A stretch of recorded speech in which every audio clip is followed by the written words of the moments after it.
Hello అండి, welcome to Ashisudha all in one channel. మీరందరి కోసం నేను మంచి మంచి టిప్స్ తోటి మీ ముందుకు వచ్చానండి. ఇవన్నీ చాలా అంటే చాలా యూస్ఫుల్ అవుతాయి. వీడియో ఎక్కడ స్కిప్ చేయకుండా ఫుల్గా చూడండి. మొదటి టిప్ ఏంటో చూద్దాము. మొదటి టిప్ వచ్చేసి ఇలాగా నిమ్మ చెక్క అనేది ఒక అరచెక్క తీసుకున్నానండి. దానిపైన కొంచెం అంతా కోల్గేట్ పేస్ట్ అనేది వేస్తున్నాను. మీరు కోల్గేట్ పేస్ట్ కాకుండా వేరే బ్రాండెడ్ ఉంటాయి కదండి, డాబర్ రెడ్ అలాంటివి అనేవి యూజ్ చేయొచ్చు. నేను కోల్గేట్ పేస్ట్ అనేది యూజ్ చేస్తున్నానండి. దానిపైన కొంచెం అంతా బేకింగ్ పౌడర్ అనేది వేసుకుంటున్నాను. వేసుకుని మొత్తం ఆ రెండిటిని బాగా మిక్స్ చేసుకోవాలి. ఇలా మిక్స్ చేసుకున్నాక అది ఇప్పుడు మన హ్యాండ్ మీద అనేది నేను చూపిస్తున్నానండి. మీరు హ్యాండ్ మీద కాకుండా నెక్ కింద లేదంటే మోచేయి కింద బ్లాక్నెస్ అనేది ఎక్కువ పట్టేస్తుంటుంది కదండి. అలా బ్లాక్నెస్ అనేది ఎక్కువ అయిపోయినప్పుడు ఈ టిప్ అని పాటించండి, చాలా బాగా యూజ్ అవుతుంది. ఇలాగ మన నెక్ దగ్గర కూడా బ్లాక్ జిడ్డు ఎక్కిపోయి బ్లాక్ అనేది అయిపోతుండండి. మన అరికాళ్ళు కూడా చాలా బ్లాక్ అయిపోతుంటాయి కదా, అలాంటి చోట్ల కూడా చాలా బాగా యూజ్ అవుతుందండి. ఈ విధంగా గట్టిగా రఫ్ చేసుకుంటా ఇలా రసం అనేది పిండుకుంటా రఫ్ చేసుకుంటా మనకి ఎక్కువ స్క్రబ్ అనేది చేస్తుంటే దాని ఉన్న బ్లాక్నెస్ అనేది మొత్తం పోతుందండి. ఇలాగ వన్ డే చేయడం కాకుండా వీక్లీ ఒకసారైనా కూడా మీరు చేస్తూ ఉంటే ఆ బ్లాక్నెస్ అనేది పోయి వైట్గా అనేది వస్తుందండి. ఈ విధంగా ఒకసారి కంపల్సరీ యూజ్ చేయండి. కంపల్సరీ రిజల్ట్ అనేది బాగుంటుందండి. పార్లర్కి వెళ్ళి పెరిక్యూర్ కట్రా చేయించుకుంటుంటారు కదా, అలా చేయించుకున్నప్పుడు వేలుకు వేలు అనేది దానికి పెడుతూ ఉంటారు. అలా కాకుండా ఇంట్లో ఉన్న వాటితోటే మీరు ఈజీగా ఇలా చేయించుకుంటే రిజల్ట్ అనేది చాలా బాగుంటుందండి. సైడ్ ఎఫెక్ట్స్ లేకుండా ఉంటాయి. చూస్తున్నారు కదా మీరు, ముందు హ్యాండ్ అనేది ఎలా ఉందో ఇప్పుడు ఎలా ఉందో అనేది తెలుస్తుంది మీకు డిఫరెంట్ అనేది. ఇలాగ బాగా రఫ్ చేసుకుంటే హ్యాండ్స్ మీద ఉన్న మురికి అంతా పోతుందండి. మీరే చూద్దరు కానీ కింద రసం అనేది ఎంత మురికి అనేది వస్తుందో.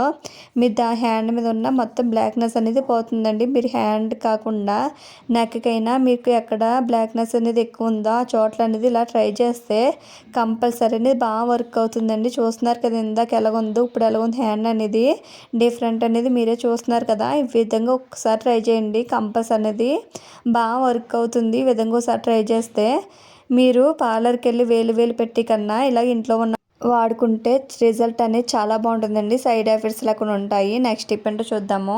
సింక్లో వచ్చేసి ఇన్ని గిన్నెలు ఉంటాయండి. గిన్నెలు అనేది శీతాకాలం తాగడానికి చాలా ఇబ్బంది పడిపోతూ ఉంటాం కదండి. అవి వాటర్ అనేది చాలా చల్లగా ఉంటాయి. అంతేకాకుండా మన స్టవ్ దగ్గర వంట చేసినప్పుడు ఏదో ఒకటి గాయాలు అనేది తగులుతూ ఉంటాయి కదా, వాటి వల్ల కూడా గిన్నెలు తాగడానికి అనేది చాలా ఇబ్బంది పడిపోయి చాలా బాధపడుతుంటాం కదండి. అలాంటి బాధ ఏముండదండి. ఇలాగ ఒకసారి ట్రై చేయండి, కంపల్సరీ అనేది బాగా వర్క్ అవుతుంది. చేతులకి అనేది మనం ఇలాగా కవర్ ఉంటుంది కదండి, మనకు ఫ్రూట్స్ అవి తెచ్చుకునే కవర్స్ ఉంటాయి కదా, ఆ కవర్ అనేది ఈ విధంగా గాజులో పెట్టేసుకుని మన గిన్నెలు తోముకున్న ఇబ్బంది ఏమి ఉండదండి. అలాగే మన కవర్ అనేది వచ్చేస్తుంది అనుకోండి. ఇలాగే గిఫ్ట్లకైనా లేదా స్వీట్ బాక్స్కి అనేది ఇలా బ్యాండ్లు వస్తుంటాయి కదండి, రబ్బర్ బ్యాండ్లు, అవి కూడా పెట్టేసుకుని మనకి ఇలాగా రబ్బర్ బ్యాండ్ పెట్టుకోవడం వల్ల కవర్ అనేది ముందుకు రాకుండా ఉంటుందండి.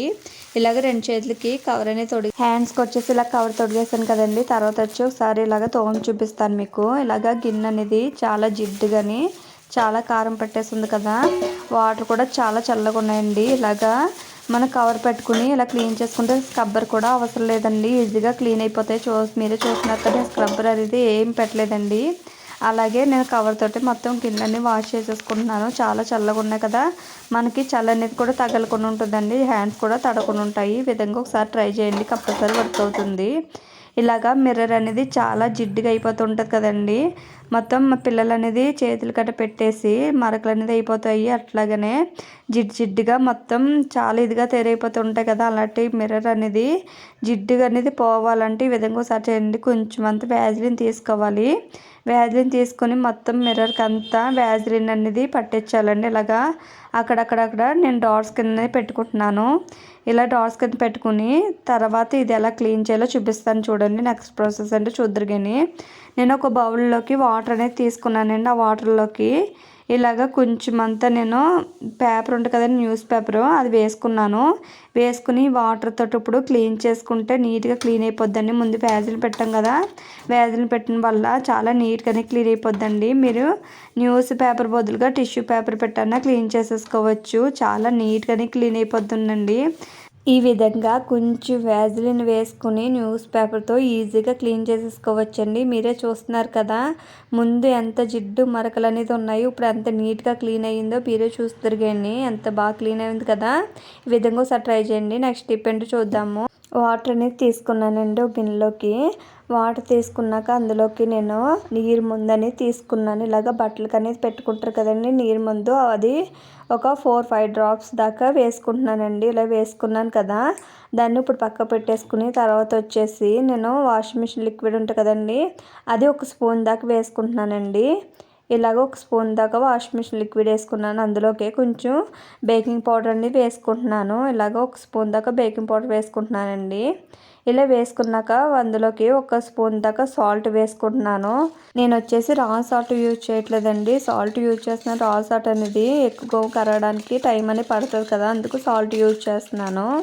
ఇలా సాల్ట్ వేసుకున్నాం కదండి, ఆ సాల్ట్ బేకింగ్ పౌడర్ అంతా మొత్తం వాటర్లో మొత్తం మిక్స్ అయిపోవాలండి. అప్పుడు దాకా మొత్తం కలుపుకోవాలి. ఈ విధంగా ఇలాగ మొత్తం లిక్విడ్ కూడా వేసుకున్నాం కదండి, ఆ లిక్విడ్ కూడా మొత్తం వాటర్లో కలిసిపోయేదాకా మొత్తం కలుపుకోవాలి. ఇలా కలుపుకున్న దాంట్లోకి మనకి ఇలాగ స్టీల్ గ్లాసులు ఉంటాయి కదండి, అవి చాలా జిడ్డు పట్టేసి ఉంటాయి. అలాంటిని కూడా ఈజీగా క్లీన్ చేసుకోవచ్చండి. మీరు ఎక్కువ కూడా కష్టపడిన అవసరం లేదు. ఇలాగ ఉన్న వాటిని అందులో ఒకసారి ముంచి తీస్తే చాలండి, తల మెరిసిపోతాయి.